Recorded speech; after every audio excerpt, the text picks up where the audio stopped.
다시 복음으로 그랬습니다. 복음 그러니까 헬라어 원어에 보니까 유앙겔리온 그래요. 유앙겔리온은 하나님 나라 또 천국에 대한 소식 그런 뜻입니다. 복음에 대한 뜻이 유앙겔리온. 유앙겔리온은 하나님 나라의 소식, 천국 이런 의미를 가지고 있고 우리가 통틀어서 그냥 복음 그러면 예수님의 생애를 들면 됩니다. 예수님의 탄생, 그의 인생, 그리고 그의 십자가의 죽음, 고난, 그리고 그의 부활, 그리고 그의 승천, 다시 오실 재림, 여기가 전부 복음입니다. 자, 우리가 왜 다시 복음으로 가야 되느냐? 십자가는 복음의 시초이며 기초입니다. 예수 그리스도가 인류에게 가져다 준 구원에 관한 좋은 소식, 기쁜 소식, 굿뉴스는 복음인 줄로 믿습니다. 예수님은 우리에게 이 기쁜 복음을 다시 주시려고 십자가의 고난을 마다하지 않으신 줄 믿습니다.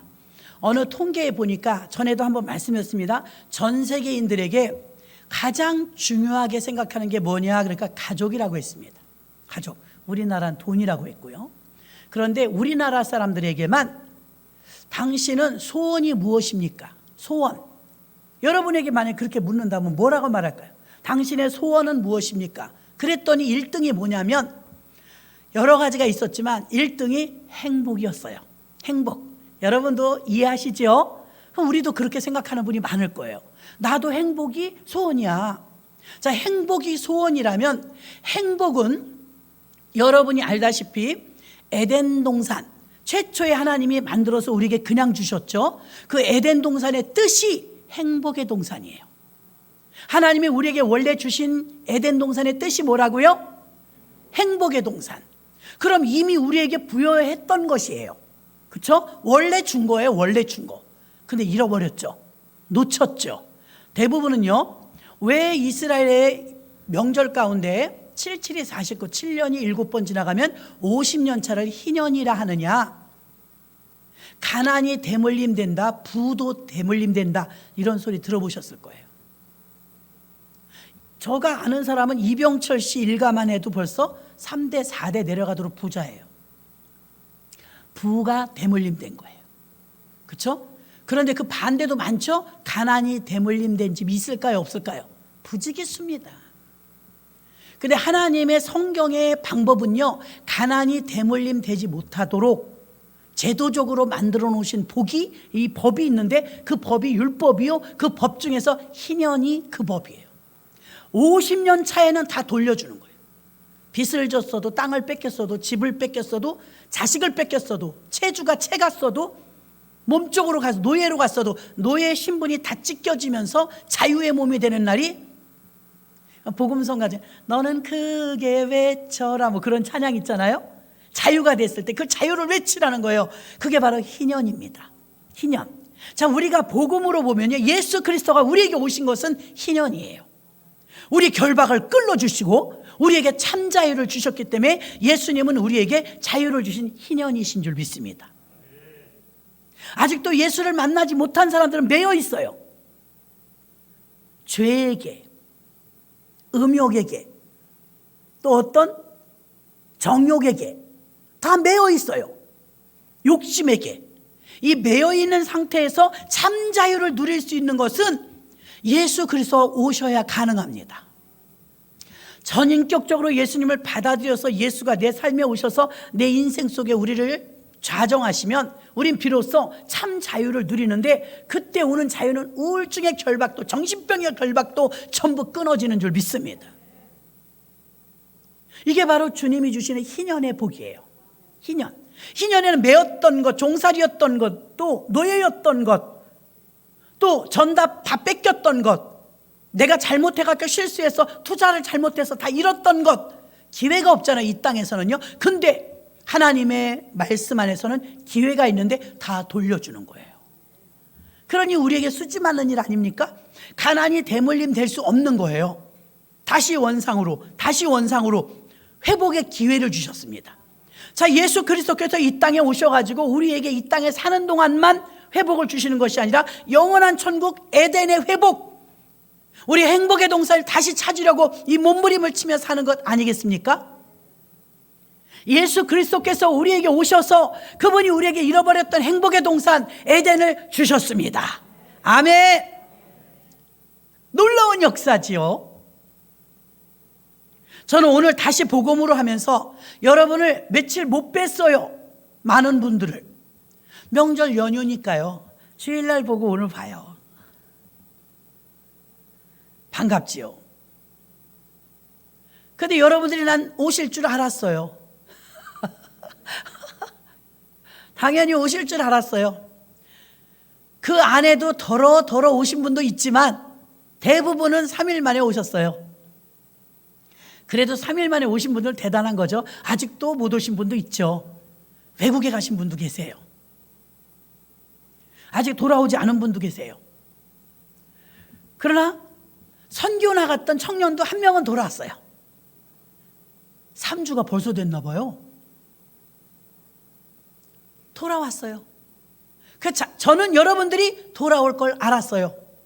그리고 어떤 분이 이 많은 분들 중에서 얼마나 오고 싶었을까, 영이 갈급했을까, 그런 사람이 있을까? 저한테 퀘션이 있었어요. 막 기도하고 싶어서, 예배 드리고 싶어서, 찬양하고 싶어서 교회 오고 싶었던 분이 있을까? 매일 와봐도 안 오시더라고요. 저는 매일 기다려도 안 오시더라고요. 어쩌겠어요. 그러려니 합니다. 그러나 오늘은요, 설레기까지 오실 거야. 다들 저렇게 오실 거야. 여러분들은 오셨고, 여러분들은 그냥 어쩌면 종교적인 행위로 와 있을지 모르지만, 사실은 여러분들은 세상에 나갔다 왔기 때문에 그 명절 전에보다 더 좋아졌을까요? 신앙이 나빠졌을까요? 여러분 스스로 대답하세요. 별로 더 좋아질 일은 없을 거예요. 그러면 놀라운 것은 저 같은 경우는 그랬어요. 이렇게 조금 오랜만에 이렇게 예배를 드리면요, 막 더 은혜가 되고 더 기다려지고 찬양과 말씀이 더 사모하게 돼요. 아멘. 그 정상이에요, 정상. 근데 이제 아주 오랜만에 온 사람 지루해요. 설교가 길어요. 왜 그러느냐? 재미없어요. 자기 관심이 아니거든요. 저는 중국인 예배 자리 한번 가봤었어요. 외항선교 우리 성도님들 데리고, 중국인 성도들 데리고 저기 월미도 가는 데 있거든요. 그 외항선교에서 주최하는 예배가 화요일인가? 그날 맨날 예배 드려요. 중국말로.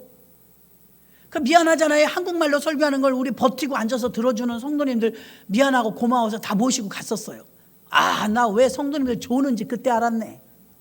내가 졸린 거예요. 막 뭔 말인지 모르니까 샬라샬라 하는데 찬양할 땐 좋았어요.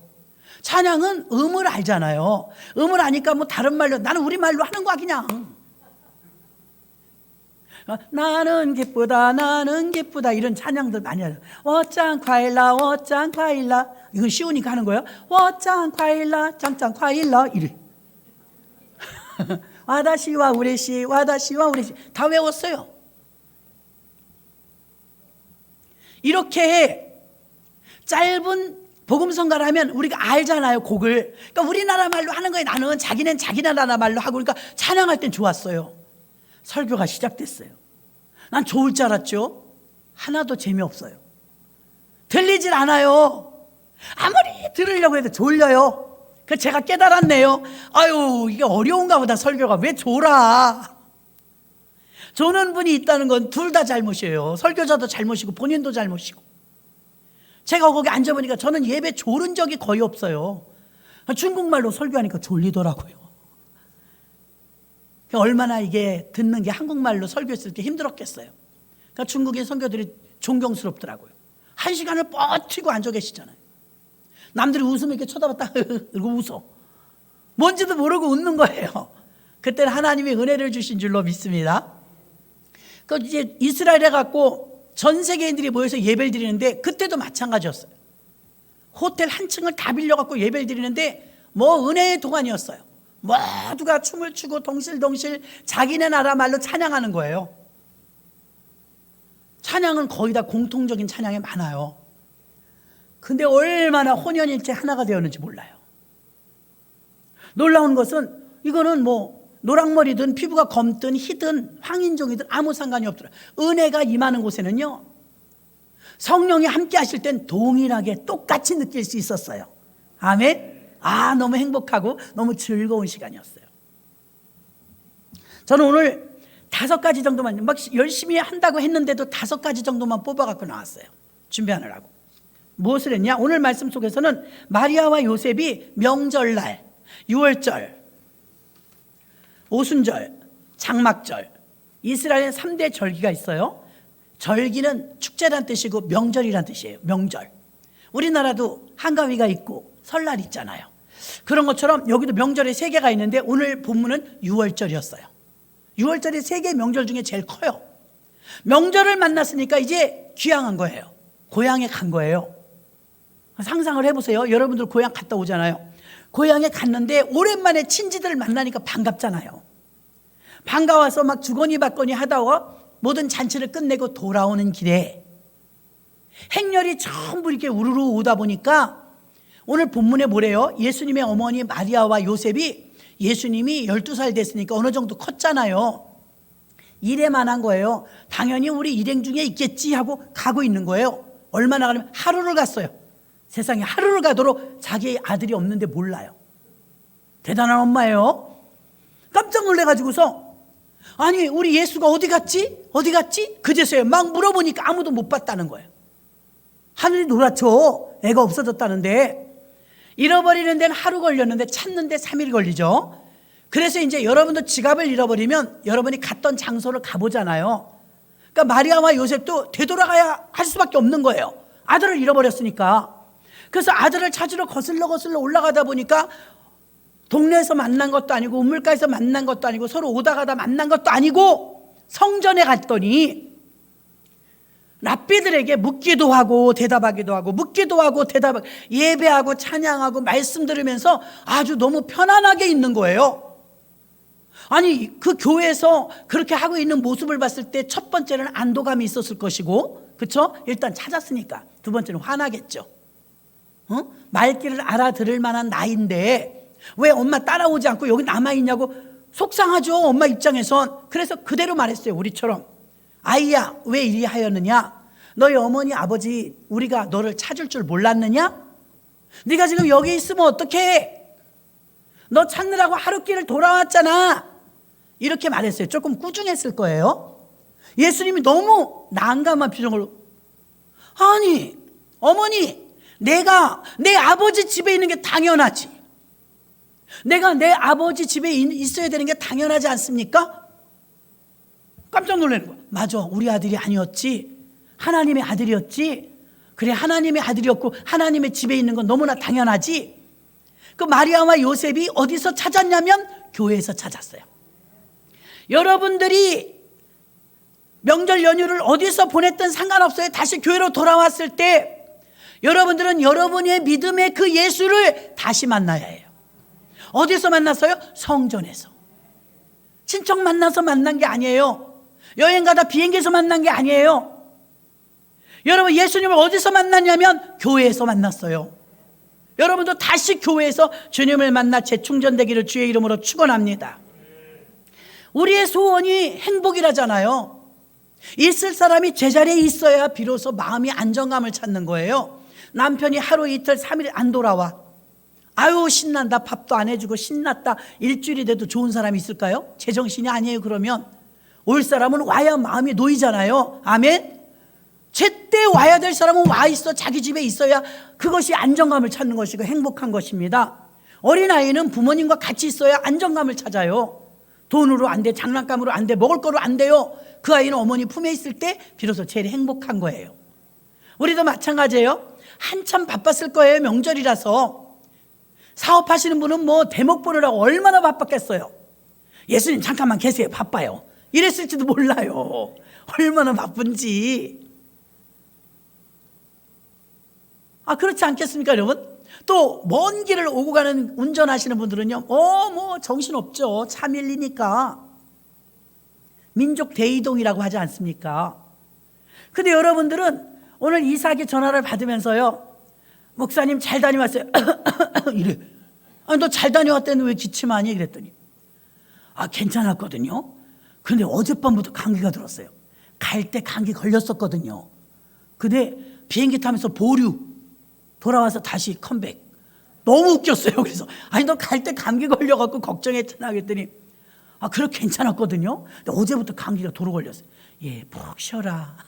밥 먹고 푹 쉬고 자라. 그랬더니 약 먹고 푹 쉬어라. 그랬더니 기도해 줬더니 아멘 그러더라고요. 걔도 돌아왔잖아요. 현지가 이제 또 돌아올 거예요. 저도 외국에 여러 번 갔지만요 돌아왔잖아요. 여러분 우리가 왜 천국 가시는 분 우리 원로 목사님 돌아가셨어요. 왜 어르신들 소천하시면 돌아가셨다고 그래요? 원래 그 자리로 간 거예요. 아멘? 원래 돌아갔다는 건 온 곳이 있다는 거예요. 우리도 갈 거죠. 여러분 우리도 갈 거지요. 여기가 우리 고향이 아니에요. 우리의 본향은 천국입니다. 그럼 우리도 언젠가 가면은 소천하면 사람들이 말할 거야. 돌아가셨어. 온 곳이 있으니까 돌아가는 거예요. 이삭이가 한국에서 출발했으니까 한국으로 온 거예요. 자, 이래서 예수님의 부모 마리아와 요셉은 명절에 정신없이 친지들 속에서 유월절을 즐기다가 동행 중에 있는 줄을 알고, 여러분 믿음을 여러분이 몰라요. 예수님이 나와 함께 하는 줄 알아요. 머리만. 실제로는 함께 하지 않았잖아요. 예수님은 거기 벌써 성전에 계셨는데 자기 이만큼 떨어졌잖아요. 근데 몰라요. 동행 중에 있는 줄로 알고, 오늘 본문에 그러잖아요. 동행 중에 없었다니까요. 같이 출발하다 슬쩍 돌아가신 게 아니에요. 아예 안 왔어요. 근데 이 부모님은 몰랐어요. 우리도 그와 같아요. 명절 지내다 보면, 흥청망청 지내다 보면 예수님 놓쳐버리는 거예요. 어디서 찾아요? 오늘 예배 드리면서 교회에서 찾아요. 예배 드리면서 여러분 잃어버린 예수 찾으시기를 주의 이름으로 축원합니다. 예수를 다시 찾아야 행복하거든요. 두 번째, 베드로를 볼까요? 베드로는 예수님을 3번 모른다고 부인했어요. 부끄럽지만. 그런데 부인도 그냥 부인했으면 덜 창피할 텐데, 내가 주와 함께 죽을지언정 주를 부인하지 않겠나이다. 호언장담했어요. 말이나 안 했어야죠. 말부터 자랑을 했어요. 주님을 누가 죽입니까? 주님을 우린 절대 배신하지 않습니다. 특히 저는 주와 함께 죽을지언정 주를 떠나지 않겠나이다 이랬네. 근데 하루도 지나지 않아서 주님께서 말했어요. 네가 오늘 밤 다 굴기 전에, 새벽이 동뜨기 전에 3번 나를 모른다 할 것. 어이가 없죠. 나를 어떻게 보십니까? 주와 함께 죽을지언정 이런 일은 없으리다 그랬는데, 결과를 여러분 알잖아요. 3번 부인했어요, 안 했어요? 했어요. 부인하는 순간에 잊어버려요. 자, 그럼 예수님을 왜 잃어버릴까? 이렇게 훌륭한 믿음의 수제자가, 여러분 믿음도 장담할 수 없는 거예요. 왜 예수님을 부인하게 되었을까? 호언장담했는데. 여기에는 여러분 복잡한 마음이 있지만요, 크게 베드로 같은 경우에는요, 이게 살벌하게 검과 뭉치를 가지고 군인들 오니까 위협적이에요. 두려움이 먼저 왔을 거예요. 두려움이 온 상태에서 어떤 일이 있었냐면, 예수님이 끌려가는 걸 봤거든요. 체포되는 걸. 내가 지금 여기서 저분을 내가 안다 그러면 예수님 지금 채찍 맞고 고난받는 거 저 똑같이 자기도 해야 된다는 걸 느낀 거예요. 그러니까 무서웠던 거예요. 더 깊이 말하면 예수님이냐 나냐, 여기서 잠깐 충돌이 있었을 거예요. 예수님을 선택해야 되냐, 나의 안전을 선택해야 되냐. 대부분 우리 베드로 같을 겁니다. 나의 안전을 먼저 선택할 것이냐, 예수님의 제자라고 내가 선택할 것이냐. 예수님의 제자라고 선택하면 나는 개죽음이에요. 근데 내가 예수님의 제자라고 선택하지 않고 모른 척하면 내 생명은 살아요. 여러분 여기서 어떻게 마음껏 나는 주님의 제자입니다 할 수 있는 사람 몇이나 될까요? 베드로는 자기를 택했어요. 모릅니다. 정녕 모릅니다. 저런 사람 결코 모릅니다. 맹세코 모릅니다. 3번 부인했는데 꼭요 그러네. 잊어버렸어요. 호언장담했던 걸. 인간이 이렇게 나약해요. 꼭요 하니까 생각나잖아요. 꼭요 소리에 생각나잖아요. 그래서 밖에 나가, 성경을 말하면 밖에 나가 심히 통곡하니라. 나 그 장면만 읽다가 나오면 나도 울어요. 내 믿음 지켜주세요. 그러면서 나도 울어요. 자, 이렇게 베드로가 예수님을 3번 모른다고 부인했어요. 그리고 어떻게 되었습니까? 요한복음 21장 15절로 17절. 요한복음 21장 15절로 17절. 여러분이 크게 한번 합독해요. 시작. 저희가 조반 먹은 후에 예수께서 시몬 베드로에게 이르시되 요한의 아들 시몬아 내가 이 사람들보다 나를 더 사랑하느냐 하시니 가로되 주여 그러하외다. 내가 주를 사랑하는 줄 주께서 아시나이다. 가라사대 내 어린 양을 먹이라 하시고 또 두 번째 가라사대 요한의 아들 시몬아 내가 나를 사랑하느냐 하시니 가로되 주여 그러하외다. 내가 주를 사랑하는 줄 주께서 아시나이다. 가라사대 내 양을 치라 하시고 세 번째 가라사대 요한의 아들 시몬아 내가 나를 사랑하느냐 하시니 주께서 세 번째 내가 나를 사랑하느냐 하심으로 베드로가 근심하여 가라되 주여 모든 것을 아시오매 내가 주를 사랑하는 줄 주께서 아시나이다. 예수께서 가라사대 내 양을 먹이라. 아멘. 회복되는 장면이에요. 자, 3번 사랑을 확인했어요. 주님이 네가 날 사랑하니 예 사랑함. 이젠 함부로 대답하는 게 아니에요. 심사숙고하는 거. 왜 한 번 실수했으니까 또 물어봐요. 또 물어봐요. 고민해서 주님 내가 괴로워요. 주께서 아시지 않습니까? 내가 진짜 사랑하는 것을. 결국은 예수냐 나냐 예수냐 나냐 선택할 때 나를 선택한 것은 예수를 사랑하던 마음이 식었다는 거예요. 작아졌다는 거예요. 왜? 회복될 때 보니까 원인이 사랑이었어요. 네가 나를 사랑하느냐 묻잖아요. 3번이나. 예, 주님을 사랑합니다. 그랬더니 내 어린 양을 먹이라. 이 말은 그의 사역이 다시 회복된 것인 줄로 믿습니다. 물고기 잡으러 갔어요. 기뻐서 간 거 아니에요. 어쩔 수 없이 갔어요. 주의 일 열심히 했는데 열심히 하다 시험 든 사람 가끔 봅니다. 그럼 어디가 있어요? 옛날 하던 데 가 있어요. 장사하던 사람은 장사하던 대로, 갯놀이 하던 사람은 갯놀이 하던 대로, 친구 만나러 다니던 사람은 친구 만나러 다니는, 다시 제자리가 있잖아요. 근데 하나님의 은혜를 체험한 자들은 다시 복음으로 불러내시는 줄 믿습니다. 자기는 체면상 아니 송구스러워서 예수님 앞에 나서지 못했어. 부활하셨다는데 얼마나 기쁜 일이에요. 누구보다 가장 크게 기뻐할 텐데 못 찾아갑니다. 누가 찾아오셨어요? 주님이 갈릴리 바다에 다시 찾아오셨잖아요. 똑같이 처음 만날 때처럼. 어쩌면 갈릴리 바다는 베드로에게 있어서 영적인 고향입니다. 거기서 출발했고 거기서 부름을 받았고 거기서 사랑을 받았고 거기서 사역을 시작했어요. 그래서 갈릴리 바다 온 거예요. 제가 가보니까 지중해, 홍해바다, 흑해바다, 거기 바다 꽤 많아요. 그 동네에. 근데 왜 갈릴리로 갔을까? 거기 예수님을 만난 곳이잖아요. 제가 비록 예수님 앞에 나서지는 못하지만 숫기가 없는 거예요. 예수님 내가 죽일 놈입니다. 나를 용서해 주세요. 그런 용기가 있어야 되는데 그 용기가 없었던 거예요. 아유 나 같은 놈은 죽어야 돼. 어떻게 스승님을 팔아먹어. 가룟 유다나 나나 다를 게 뭐 있어. 자기가 못 나서는 거예요. 창피해서. 근데 그곳에 예수님 찾아오셨어요. 똑같이 처음 만날 때처럼 한마디도 하지 못했을 때 요한의 아들 시몬아 네가 나를 사랑하느냐? 정말 이 속에서부터 우러나오는 그 진심을 말하고 내가 주를 사랑합니다. 또 물어봐. 네가 나를 사랑하느냐? 괴로워 고민합니다. 내가 주를 사랑합니다. 내 양을 치라. 다시 3번째 물어봐. 요한의 아들 시몬아 내가 다시 묻노니 네가 나를 사랑하느냐? 고민하여 죽겠습니다. 내가 대답이 뭐 필요합니까? 주님이 아시지 않습니까? 내가 주를 사랑하는 줄. 예수님 한 번만 물어봐도 되는 걸 왜 3번이나 물어봤을까요? 그가 3번을 부인했기 때문에 3번을 확인시켜 줌으로 그의 무거운 짐을 풀어주신 것입니다. 우리에 대한 배려예요. 요한의 아들 시몬아 네가 날 사랑한. 주님은 참 불쌍해요.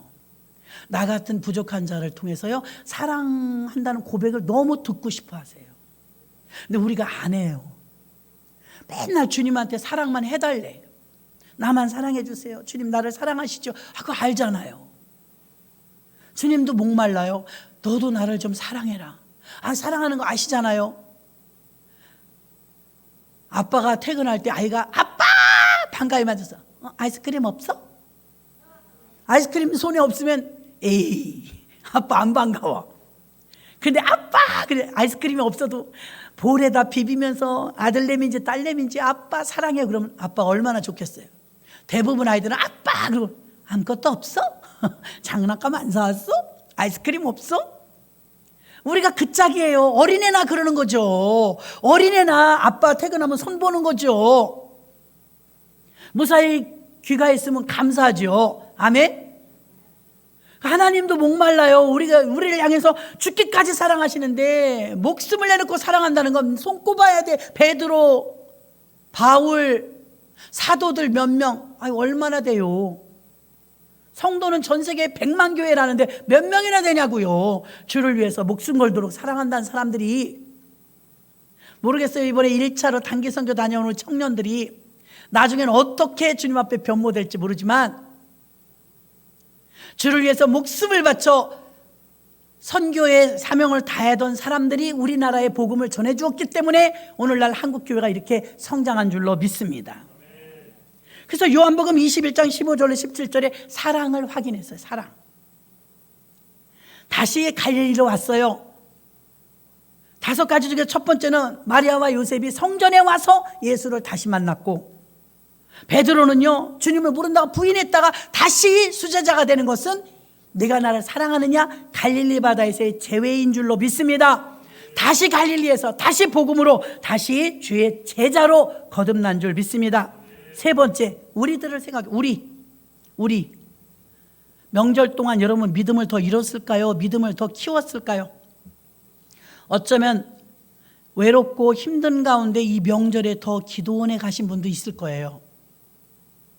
나그네라든지 선교사님이라든지 또 고난 중에 있는 주의 종들이라든지 환난을 만난 성도들 중에 명절 연휴를 즐기는 게 아니라 더 금식하며 기도한 사람들이 있었을까요? 없었을까요? 지금 연애 거느라고 한창 바쁜 우리 이찬덕이가요 설날 연휴 내내 집회를 참석하는 거예요. 여자 교회 집회 설날 집회가 거기 있는데 놀라운 사실은 1층, 2층이 꽉 찼다는 거예요. 명절 연휴에 거기 설날 집회를 꼭 해요. 우상에게 절하지 말라고 아예 교회에서 묶어놔 성도들을 못 가게. 3일 동안 예배를 드리는데 막 금식하며 매달리는데 타교인들도 오는 거예요. 진짜 1층, 2층이 꽉 차는 거예요. 거기서 막 여자는 여자끼리 자고 청년끼리 자고 남자는 남자끼리 자고 하는데 거기 뒹굴면서요 3일을요 있다가 오늘 출근했대요. 놀라운 역사입니다. 여러분, 이렇게 오히려 남들은 쉬고 놀고 편할 때 더 깨어있는 사람들 있어요.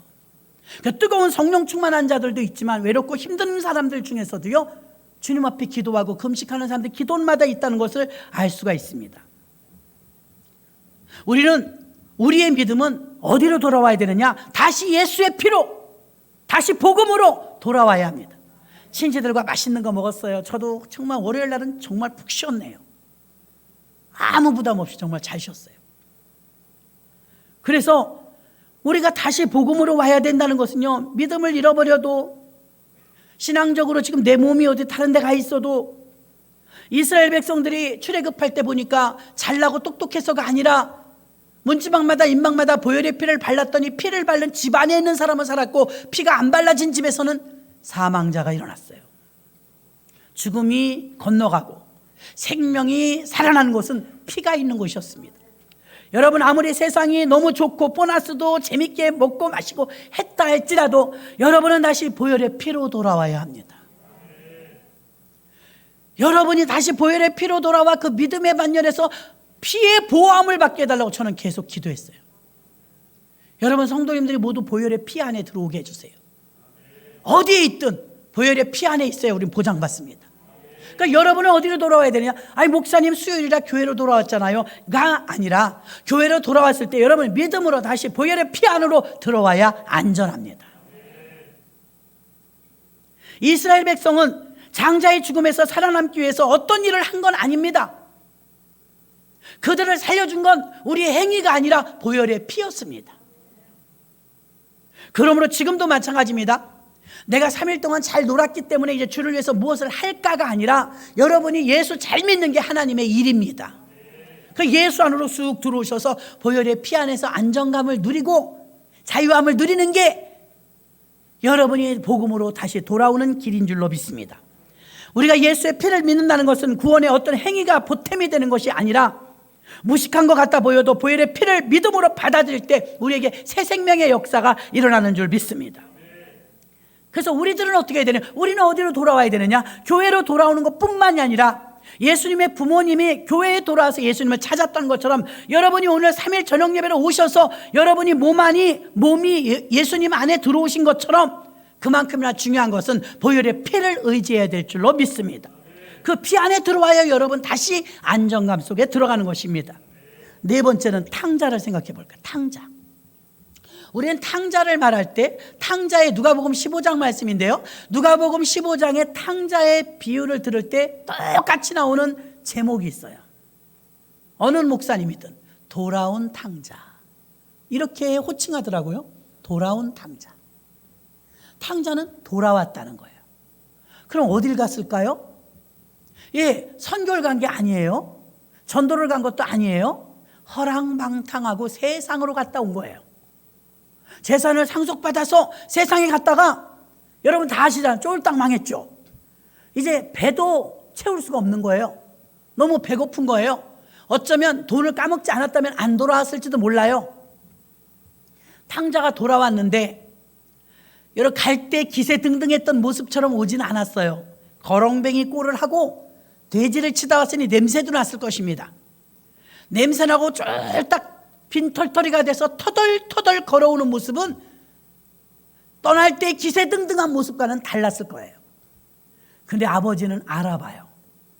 그렇죠? 아버지가 알아봐. 아직도 상고가 먼데 저기서 누가 와. 사람들은 그게 누군지 몰라요. 아버지는 막 달려갑니다. 아들아 하고 부둥켜 하는데 아버지는 멀리 있는데도 아들인 줄 알아봤어요. 믿습니까? 그래서 그 아들을 부둥켜 안고서 아버지 제가 잘못했어요. 저는 이제 아들이란 말까지는 들을 생각은 안 합니다. 다만 하인이라도 써주세요. 그러면 감사하겠습니다. 아버지 입장에서는 무슨 말이냐? 네가 아무리 빈털터리가 됐어도 내 아들이다. 여봐라. 하인들을 시켜서 떡을 해라.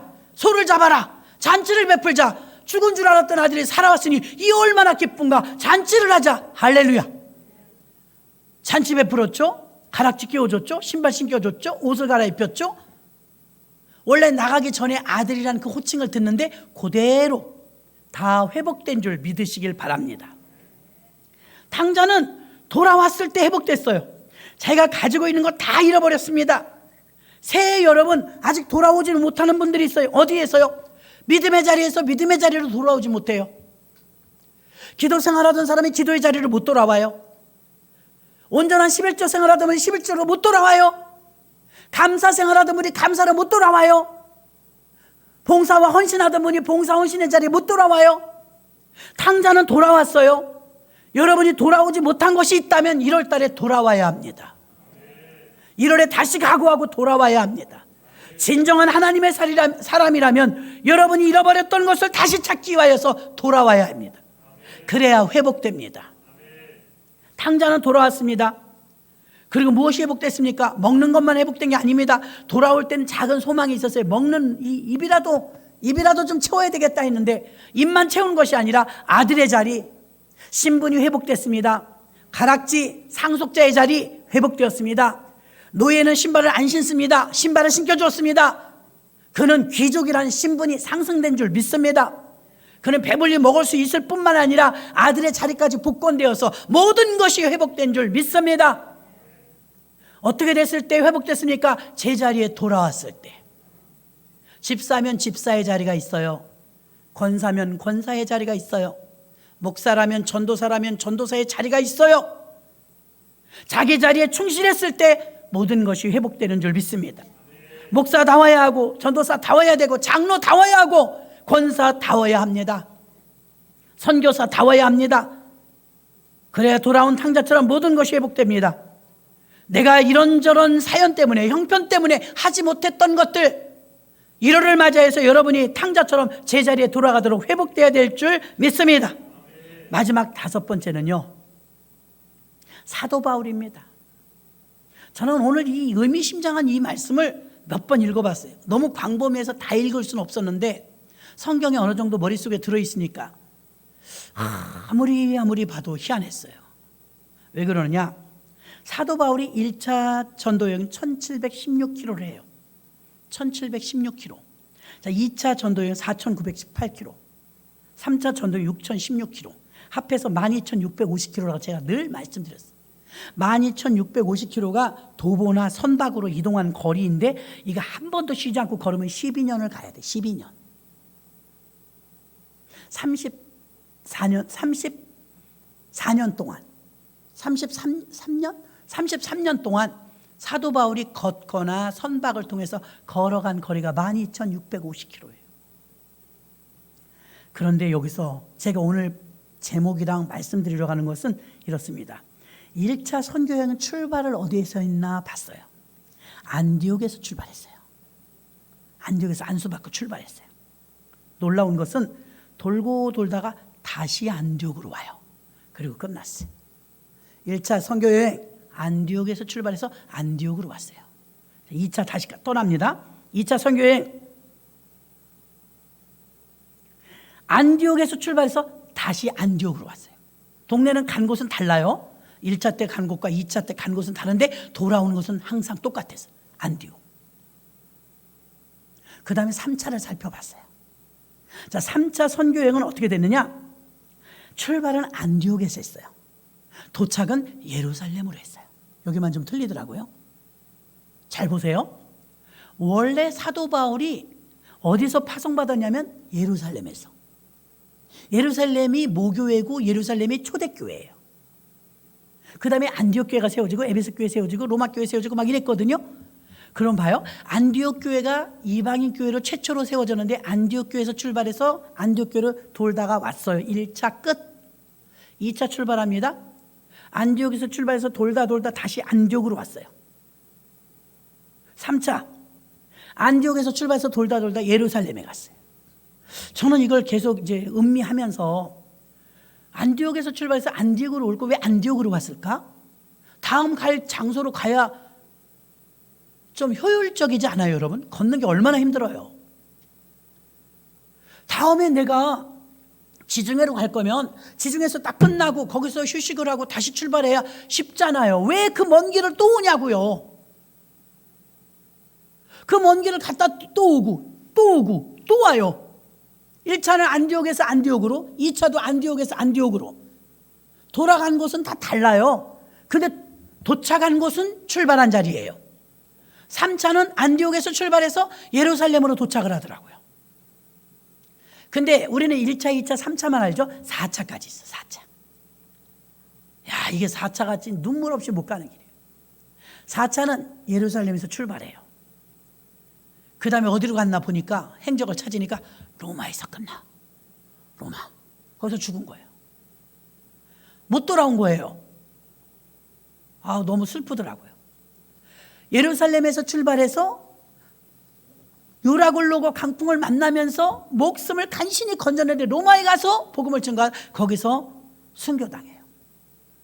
아, 그러니까 오고 싶어도 못 오죠. 이제 죽었으니까.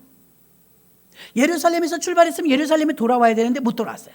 자, 이가 사명이 있는 한은 안디옥에서 출발해서 안디옥으로 왔고요. 2차도 안디옥에서 출발해서 안디옥으로 왔고요. 3차는 안디옥에서 출발해서 예루살렘으로 왔어요. 4차는 예루살렘에서 출발해서 로마에서 죽었어요. 그럼 나는 왜 왔다 갔다 했을까? 제가 이제 생각을 해본 거예요. 오늘 말씀을 준비하면서. 그럼 왜 안디옥에서 안디옥을 또 왔지? 그곳에서 갈 곳으로 가면 훨씬 이게 효율적이지 않을까? 얼마나 힘든 거리를 이걸 또 오냔 말입니다. 그런데 제가 이 오늘 5가지 말씀을 준비하면서 갈릴리 바다 생각하면서 와야 된다. 왜 와야 되느냐? 여러분도 마찬가지예요. 왜 교회로 와야 되느냐? 다시 복음으로 들어오고 다시 교회로 들어오고 다시 안디옥으로 돌아오고 다시 예루살렘으로 돌아오는 건 충전하는 거예요. 복음을 다시 머금고 완전 무장하고 전신갑주를 취하고 또 나가는 거예요. 그럼 이 사람들이 왜 갈릴리로 또 왔고 왜 안디옥으로 또 왔고 왜 예루살렘을 또 왔느냐? 거기서 내가 사명을 받았거든요. 내가 거기서 은혜를 받았거든요. 거기서 기름 부음을 받았거든요. 다시 재충전 장착을 하기 위해서 왔더라 이것입니다.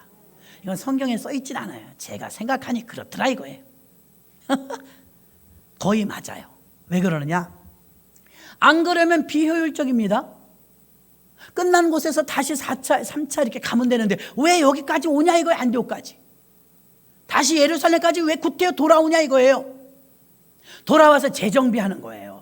다시 기도하고 다시 금식하고 다시 사명받고 하나님께 다시 기름 부음 받고 다시 막 복음으로 무장되고, 그것이 어디에? 갈릴리예요. 그것이 안디옥이에요. 그것이 예루살렘이에요. 여러분도 마찬가지로 세상에 이제 다시 나갈 겁니다. 예배 끝나고 다시 여러분이 세상으로 밖으로 나가려면요, 여러분 그냥 나가고 못 이겨요. 은혜도 없어요. 그런데 교회 와서 담금질이 돼서 말씀 듣고 기도하고 찬양하고 하면 충전이 될 줄로 믿습니다. 그럼 여러분 다시 가는 거예요. 어디로? 세상으로. 가라 세상으로. 내가 똑바로 가고 있는지 똑바로 가지 못하는지 몰라요 사실은. 근데 말씀을 들으면 찔림이 올 때가 있어요. 난 오늘 말씀 중에 저게 걸리는데 이게 걸리는데, 제가 여러분 일일이 사정 몰라요. 그러나 하나님은 아시고 본인은 알죠. 그러니까 본인 상황에서, 본인 믿음에서, 본인의 여정 속에서 하나님이 주시는 말씀이 내게 부딪힘이 될 수가 있다는 것입니다. 걸리는 게 있으면 걸리라고 주시는 말씀이 아니에요. 깨닫고 돌이키라고 주시는 말씀이에요. 돌이키면은 다시 복음으로 무장되는 것인 줄로 믿습니다. 여러분이 교회에 오셨다는 것은 다시 세상을 향하여 나갈 것인데, 여러분은 다시 무장하고 나가는 거예요. 아유 그래 믿음이 최고야. 그래 기도해야 살아. 아유 우리 예배 드려야 살아. 할렐루야. 내가 작년까지만 해도 수요 예배 안 드렸어. 올해는 드리십시오. 내가 작년까지는 11조 생활 못해서 올해는 하십시오. 내가 작년까지는 봉사 한 번도 못해서 올해는 좀 하십시오. 내가 작년까지 공예배 한 번도 못 드렸어. 올해는 드리십시오. 이런 도전을 받는 것도, 이런 말씀에 대해서 내가 마음에 와닿는 것도 하나님이 노크하는 거예요. 받아들여서 우리가 할 일은 순종뿐입니다. 순종. 4차 로마 여행은요, 예루살렘에서 출발해서 로마까지 죄수의 몸으로 유배되지만 유라굴로 광풍을 만나면서까지라도, 성경에는 로마에서 그의 인생이 끝나지만 아직 풀리지 않은 수수께끼는 있어요. 왜? 바울은 늘 땅끝까지 간다고 그랬거든요. 땅끝. 근데 이때 당시는 사람들이 지구가 네모난 줄 알았대요. 과학이 발달되지 않을 때니까요.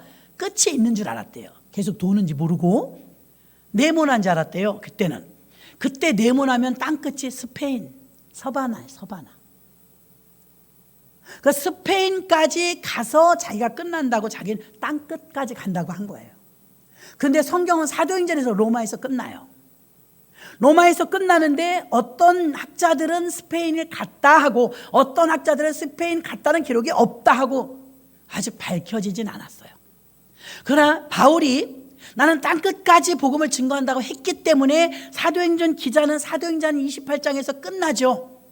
로마에서 끝나요. 그러나 이후에 자유의 몸이 돼요. 2년 동안 구류 살다가 죄수의 몸으로 있다 2년 있다 풀려요. 자유의 몸이 돼요. 그 뒤에 행적이 지금 안 나타나요. 2년 뒤에 여러분 사도행전 맨 마지막 이태를 셋집에 거하면서 복음을 증거하는데 막는 이가 없더라 이렇게 나오잖아요. 그럼 2년을 거기서 있었다는 거예요. 2년 뒤에는 그 나라 자료를 보면요, 바울이 자유의 몸이 돼요. 2년 있다 풀려요. 풀려났는데 곧바로 순교당한 게 아니에요. 연대를 계산해 보면 나오잖아요. 그 즉시 죽지 않았어요. 그런데 죽은 장소는 로마가 맞아요. 그 스페인을 갔다 왔는지 안 갔다 왔는지는 아직 몰라요. 천국 가면 알겠죠? 예, 서바나를 땅끝까지 갔는지 안 갔는지는 기록은 되어 있지 않아요. 그러나 공백상 봤을 때는 갔다 올 시간이에요. 중요한 건 로마에서 이 성경이 끊어졌는데 로마에서 죽었다고 기록이 나오거든요. 그러니까 결국은 스페인을 갔든 안 갔든 그가 마지막 죽은 곳은 로마는 맞아요. 그가 가이사 앞에 서야 하겠고 섰거든요. 재판 자리에서 가이사에게 복음을 증거했거든요. 사도 바울이 복음을 증거한 사람들은요, 전부 왕 아그리빠 왕, 뭐 총독, 그렇죠? 그리고 막 가이사 황제, 막 이런 사람들에게 복음을 증거했습니다. 그 땅끝이 그 당시에는 이게 원형으로 된 지구인 줄 모르고 끝이 없는 거잖아요. 원형은요. 계속 도는 거지. 근데 그 당시에 사람들의 머릿속에는 끝이 스페인이었어요. 서바나. 네모난 줄 알고. 그런데 스페인을 갔다는 기록은 사도행전에 없어요. 그러니까 우리가 이야기는 하지 못하지만 가정은 할 수 있어요. 결국 그가 순교를 당한 곳은 로마가 맞아요. 그래서 예루살렘에서 출발해서 4차 전도여행. 이거는 자기가 원해서 간 건 아닙니다. 재판받으러 가는 중이었어요. 그래도 간 건 간 거잖아요. 그 네 번째 선교여행은 로마에서 그가 멈추죠. 그래서 출발은 예루살렘이었어요. 자기가 죽을 줄 알고 간 거예요. 자, 이렇게 사도 바울은 1차, 2차, 3차 선교여행을 하고 왜 돌아왔을까? 오늘 제목이 다시 복음으로였습니다. 다시 복음으로 무장되기 위해서 온 줄로 믿습니다. 마지막에는 왜 못 돌아왔을까? 그의 사명은 거기까지. 자, 오늘날로 말하면 저희 아버님이 63세인가에 돌아가신 것 같아요. 근데요, 놀라운 것은요, 그 옛날에는 그게 그렇게 일찍 돌아가셨다는 소리 별로 안 했어요. 근데 몽골에 갔더니 평균 연령이 60이래요. 60. 일찍 돌아가시대요. 거긴요. 근데 우리나라 일본은요 장수예요. 100세 넘는 분들이 2,000명이 넘는데요. 자, 그러면 이제 100세 시대를 살고 있는 이때는 그렇지만 로마에 있었던 사도 바울이 살던 시대는 평균 연령이 어땠을까요? 그때도 60이면 노인이에요. 많이 산 거예요. 자, 하나님은 사도 바울을 얼마나 기쁘게 받으셨냐면 그는 64세까지 살아요. 64세 순교당해요. 63세인가 64세인가. 그럼 여러분 사실은 명대로 다 산 거예요. 그때 당시로는. 명대로 다 사신 거예요. 근데 하나님이 그를 얼마나 귀하게 여기시면 명대로 다 산 사도 바울을 순교로 데려가셔요. 자, 순교로 데려가시는 것과 자연사 하는 것은 현저한 차이가 있습니다. 저 천국에서 최고의 상급은 순교예요. 베드로도 바울도 이 땅에서 봤을 때는 살 만큼 사셨어요, 여러분. 가실 때가 됐는데 하나님이 바꾼 거예요. 순교로, 상급으로 쌓아주시기 위해서. 어차피 한 번은 죽지 않나요? 어차피 한 번은 죽는데 사도 바울과 베드로는요 멋지게 죽은 거죠. 어떤 분이 그런 글을 써서 보냈더라고요. 내 평생의 과업은 잘 죽는 것이다. 나 무섭더라고. 내 평생의 과업은 잘 죽는 것이. 근데 의미심장이더라고. 맞다, 잘 죽어야 된다. 여러분 다 잘 죽으시기를 바랍니다. 잘 죽어야 돼. 저 아는 권사님은요, 나는 죽는 기도를 많이 해요. 어떻게 해요? 잘 죽게 기도해요. 그러니까 그냥 감동 주시는 대로 몸져 눕지 않게 해주세요. 치매 걸리지 않게 해주세요. 영광 가리지 않게 해주세요. 부끄럽지 않게 죽게 해주세요. 주님 평안히 갈 수 있게 며칠만 가게 해주세요. 이렇게 구체적으로 기도한대요. 그런 기도를 뭐더러 해요? 그랬더니 해야 된대. 죽는 기도 해야 된대. 여러분 맞아요. 죽음을 위한 준비하는 기도도 필요합니다. 어떤 사람은 50대인데 막 영정사진 찍어놔. 그러지 말고 50대 영정사진은 찍어놓지 말고 80 넘거들랑 그런 기도 시작하시기 바랍니다. 예, 죽음에 대한 기도. 제일 힘든 게 치매인 것 같아요. 아무도 못 알아봐. 아내, 남편, 그쵸? 부모, 자식 이걸 다 못, 이거 비극 아닙니까? 애기 같아져요. 막 응가도 아무데나 하고. 그 은혜가 안 돼, 은혜가 안 돼. 그래서 잘 죽는 게 평생의 과업이라는데 그 말이 이해가 되더라고. 정말 깨끗하게 살다가 주님 부르실 때 많이 앓지 않고 남에게 피해 주지 않고 건강하게 장수하며 살다가 잘 죽으시기를 주의 이름으로 축원합니다. 그게 복이에요, 여러분. 아멘? 그게 복입니다. 잘 살다 잘 죽는 거죠. 근데 잘 살아났다가 죽을 때 어렵게 죽을 때도 있어요. 그렇죠? 막 숨이 안 끊어져가지고 고통 중에 볼 수가 없어요. 여러분 못 봐서 그렇죠? 임종을 많이 봤잖아요. 그거 못 봐요, 여러분. 불쌍해서 못 봐요. 안 넘어가는 거야. 막 내가 쉬어주고 싶어, 숨을. 막 이러고 싶어. 얼마나 힘들어하는지 알아요, 여러분? 그래 또 한간에 그게 정확한 소식은 아닙니다. 뭐 한약을 많이 먹으면 죽을 때가 어렵게 모르겠어요. 그건 난 한약을 안 먹어봐서 그런 건 모르겠어요. 그러나 기도해 놓으면 돼요. 하나님 평생 주님을 향해서 그 예수 사랑하시면 그 3절인가 4절에 나오잖아요. 나 그 가사가 잊어버리지도 않아. 세상 사는 동안에 나와 함께 하시고 세상 떠나가는 날 천국 가게 하소서. 아, 좋은 노래인 것 같아요. 그렇죠? 이 세상 살아갈 때 예수님과 함께 하시고 나와 함께 하시고 이 세상 떠나가는 날 천국 가게 하소서. 천국에서 모두 만나야 될 줄로 믿습니다. 말씀을 정리합니다. 저는 오늘 다시 복음으로 5가지를 살펴봤어요. 예수님의 부모가 명절에 정신없다가 우리처럼 예수를 놓쳤어요. 어디서 찾았다고요? 성전에서. 여러분들 잃어버린 예수는 어디서 찾는다고요? 성전에서. 교회 와서 찾는 줄 믿습니다. 베드로는 예수님을 부인했습니다. 3번 모른다고 부인하고 갈릴리에서 고기잡이로 다시 나타납니다. 베드로는 갈릴리에서 다시 예수님을 만났어요. 그리고 다시 주의 증인이 된 줄 믿습니다. 3번째, 우리는 믿음을 잃어버려도 보혈의 피로 숨어야 합니다. 보혈의 피가 우리의 복음입니다. 그 복음의 피가 여러분을 안정하게 해줄 줄 믿습니다. 다시 복음으로 피 안으로 들어오십시오. 4번째, 탕자는 돌아온 탕자입니다. 기도를 잃어버린 분, 11조 생활을 잃어버린 분, 공예배를 잃어버린 분, 헌신을 잃어버린 분, 더 심각한 거 찬양을 잃어버린 분, 다시 찾아야 합니다. 돌아온 탕자처럼 여러분도 돌아오시기를 주의 이름으로 축원합니다. 마지막 5번째, 사도 바울은 1차 선교여행 떠날 때 안디옥에서 안디옥으로 돌아왔어요. 2차 안디옥에서 출발해서 안디옥으로 돌아왔어요. 3차 안디옥으로 출발해서 예루살렘에 도착했어요. 4차 예루살렘에서 출발해서 로마에서 끝났어요. 왜 돌아왔을까? 그는 다시 재무장하고 재충전하고 내가 어떤 사람인지, 내가 무슨 일을 하는 사람인지 다시 자각하기 위해서 그 자리에 왔어요. 내가 출발했던 그 자리. 여러분, 믿음 잃어버리면 교회 와서 여러분을 하나님이 주셨던 은혜 다시 찾고, 여러분, 제가 이제 결혼 생활이 엄청 오래됐더라고요. 41년 차인가 봐요. 이제 숫자 세진 않는데 그냥 애들 나이로 그냥 잡는 거예요. 41년 차 정도가 됐나 봐요.